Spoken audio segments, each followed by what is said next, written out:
is the bill I'm carrying, Assembly Bill 389. Oh, pardon me. The Secretary does need to take the roll. I'm getting too excited about these bills. Please go ahead. Mr. Carrillo? Mr. MacArthur? Chairman Orenshaw? Okay, thank you very much. I think we've gotten that housekeeping out of the way. So we will start with Assembly Bill 389. We'll open the hearing on Assembly Bill 389, and I will turn the gavel over to Assemblyman Carrillo, and I'll come down and present the bill. Thank you.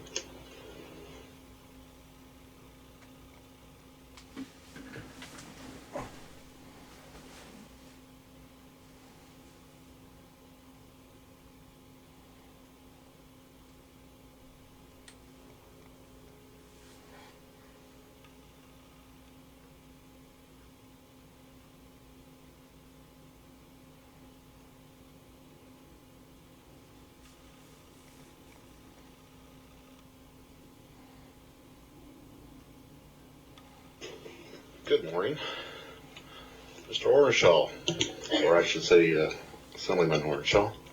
Good morning, Mr. Chairman. That's a term I'm sure you'll get used to the next few sessions. Okay. For the record, my name is James Orenshaw. I represent Assembly District 12 in Clark County. Thank you for considering Assembly Bill 389 today. This bill is an important measure for the many Nevadans living in common interest communities. If you'll indulge me, Chairman Carrillo, I would like to read the preamble of a common interest community bill passed by this body in 1999, Senate Bill 192, as I think it best captures the nature of common interest communities and the relationship to those who live in them.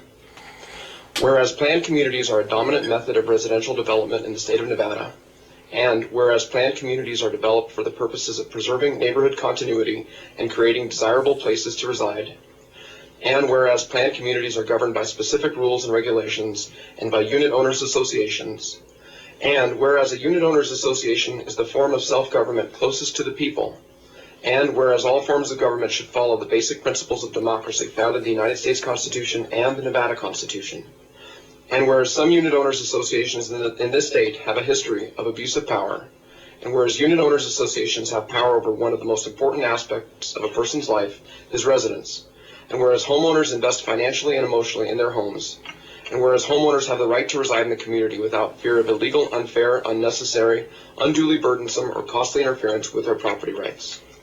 As recognized in this preamble to Senate Bill 192 of the 1999 session, common interest communities in many respects are like small local governments. They formulate and enforce neighborhood rules and regulations, and levy assessments and fines. Some manage common properties, such as golf courses, pools, and open areas. They even have the ability to take your home in certain circumstances. This authority, of course, is important to the function of the common interest community. When governed effectively, common interest communities enhance the residents' quality of life and preserve both property values and the integrity of a neighborhood. Assembly Bill 389 fundamentally recognizes that these entities function as a form of government, and that it is now time to bring them under Nevada's open meeting law. Under existing law, only rural agricultural residential common interest communities are subject to the open meeting law under Chapter 241 of the Nevada Revised Statutes. Section 4 of Assembly Bill 389 removes this limitation and brings all communities under Chapter 241 of NRS.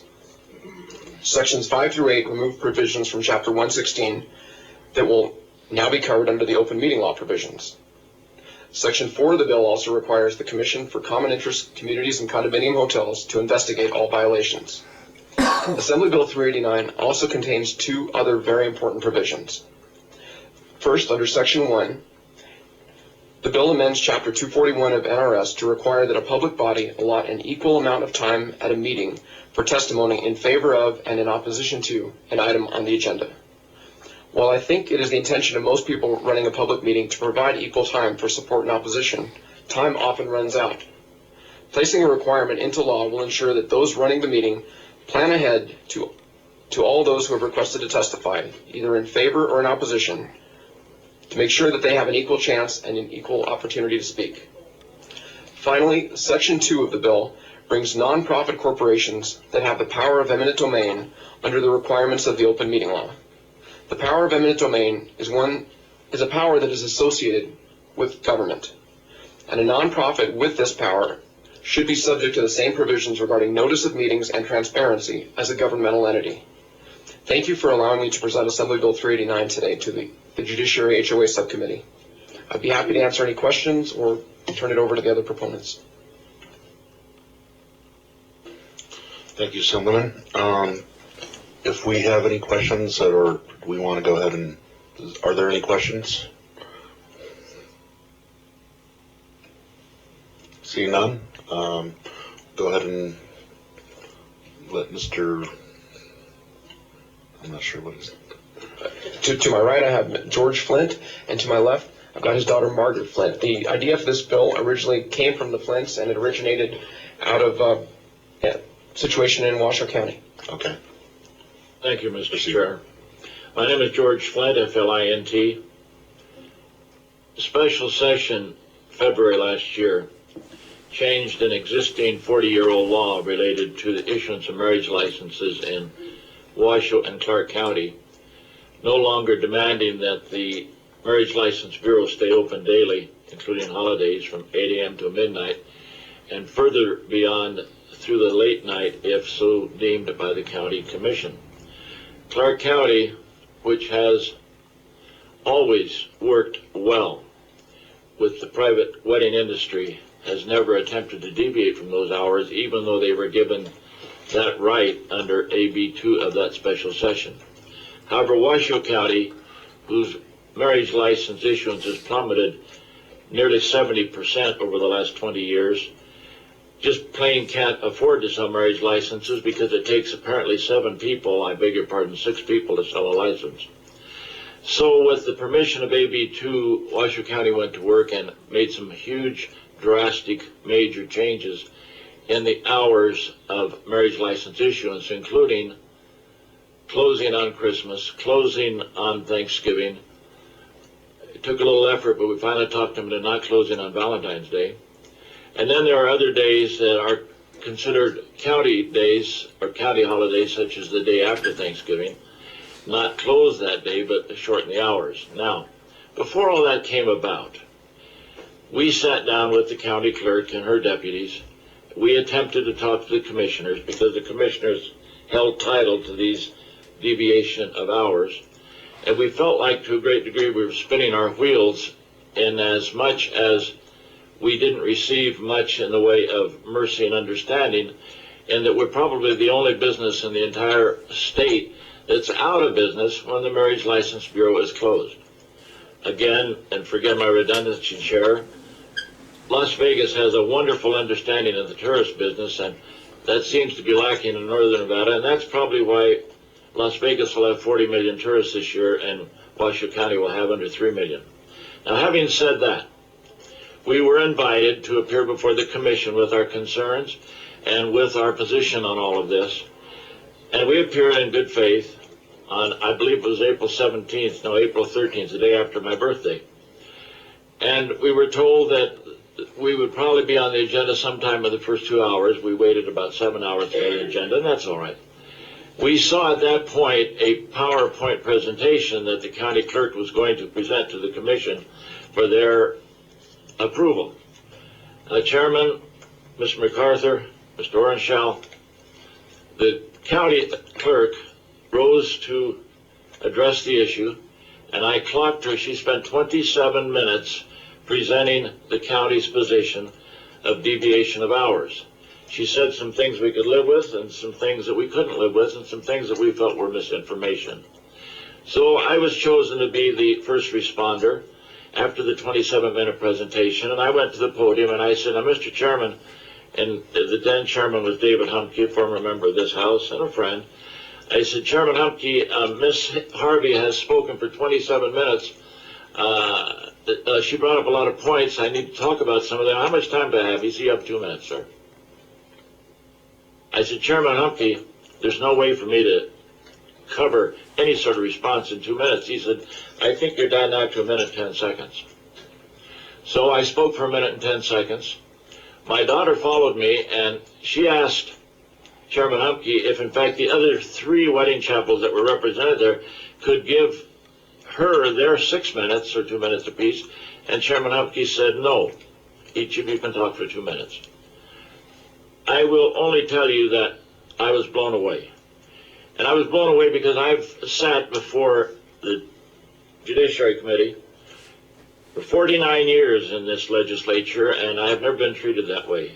I've never had a chairman, whether I was on the pro side or the con side, that would let one side talk forever and tell the other side he had 2 minutes. So I said then to my colleagues in the business and to my daughter, I said, we'll go to Carson City and see if we can't get something in the way of equal treatment on these sort of things. And that's when I approached Mr. Orenshall and asked him if he would sponsor such a bill, which he said he would gladly do. And you have it in front of you today, and it's a very simple Section 1, 5-6 lines that simply say that the proponents and the opposition can, in fact, have equal time to present their sides. Now, as of yesterday, my new best friend, Constance, from Clark County, said this is unworkable. And she presented some good, well-intended comments as to why that could lead to terribly long, late into the night hours that just wouldn't be practical. I'm not so sure she could convince me completely, but on the other hand, I've learned over here in all these years that you make baby steps and you get what you can and you don't try to accomplish building the pyramids all in one day. So the language which Clark County has offered as an alternative, 3 lines and 3 words, and you have it in front of you, I believe, simply says a public body shall make a reasonable effort to allow competing views to be expressed on any item on the agenda for a meeting of the public body on which the public body determines the public should be heard.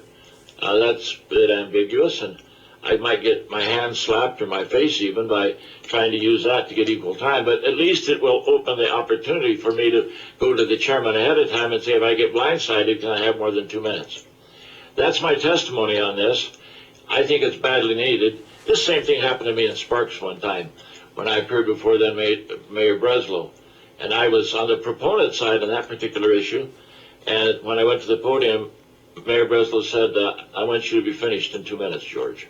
So this isn't about mowing lawns in a public park or turning the lights on at dusk or picking up the refuse once or twice a week, things that are maybe mundane. This directly affects the life existence of an industry. Las Vegas wedding industry is healthy and well today with nearly 100 wedding chapels. Reno's lost 21 chapels in the last 20 years, and we're down now to 5 standing chapels, and we'd like to survive. But we will survive because we're made out of pretty good material. But this particular bill would give us a level playing field for future issues that come before that public body. And I thank you very much for your willingness to consider this. And we're prepared to accept Clark County's suggested amendment. And we do it with a high degree of appreciation for the fact that, once again, Clark County works well with both ends of the state when it comes to this industry. Thank you, Mr. Chair. Thank you, Mr. Flint. Does the committee have any questions? Seeing none. My arms are shorter. Good morning, Chairman Carrillo, members of the subcommittee for judiciary. For the record, Margaret Flint. My father has pretty much covered the entire scenario. There are just a couple of things that I would like to add. We had received an email from the county clerk's office in the area of 2 weeks prior to this hearing, which really did invite us to come and give input. It also asked us to submit in writing any of the ideas that we had, and it was accompanied with the proposed deviation of hours. I represent the Reno Wedding Chapel Alliance, which consists of the 5 remaining independently owned wedding chapels in the Reno area. And there were at least 2 of us that did submit in writing concerns that we did have with the proposed hours. Some of these concerns were very, very easy items to address, such as dates that are commonly very popular for weddings, such as 10-10-10.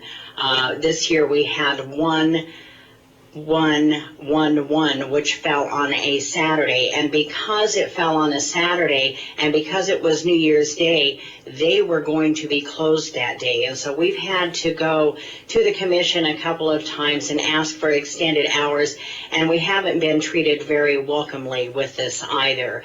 It seemed that it was really a budget hearing for the county clerk. It wasn't the hearing that we were under the impression that we were there to be a part of this and work together to come up with the solutions. And the way that I try to phrase it, the way that it looks to me is it's like going into a courtroom and giving the prosecution all day to present their case, and defense gets 2 minutes. We had no rebuttal. We had no input. None of the proposals that we submitted were taken into consideration. So we realize that Clark County's language, we appreciate their input on this. We are willing to adopt their language on their amendment. It at least is a step forward and opens the door on us for this.